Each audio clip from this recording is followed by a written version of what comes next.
La Biblioteca Sant Agustí de la Seu d'Urgell ha acollit aquest dimecres a la tarda la presentació del llibre Crim al bancal del periodista Joan Cal, acompanyat per l'exalcalde de la ciutat, Joan Ganyet. Després de 40 anys a la professió i 3 llibres en castellà, aquesta és la primera novel·la en català i de gènere negre de Cal.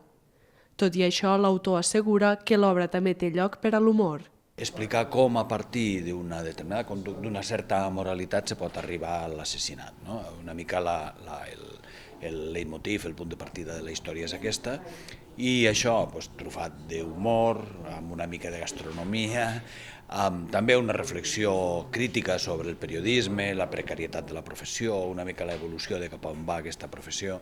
La trama tracta temes sobre la corrupció política, la violència o la injustícia que es contraposen a un món d'amistat i respecte.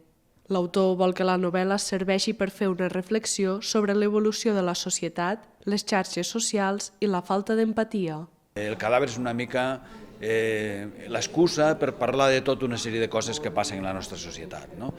I és veritat que també en el món literari català en general, però molt específicament de Ponent, tant al Pirineu com a la Plana, hi ha com una mena de nova onada d'escriptores i escriptors molt interessants de novel·la negra i jo tenia interès en posar també la meva pedreta en aquest sector. No? Si la resposta dels lectors és positiva, Cal explica que aquesta serà la primera obra d'una trilogia que ja té preparada.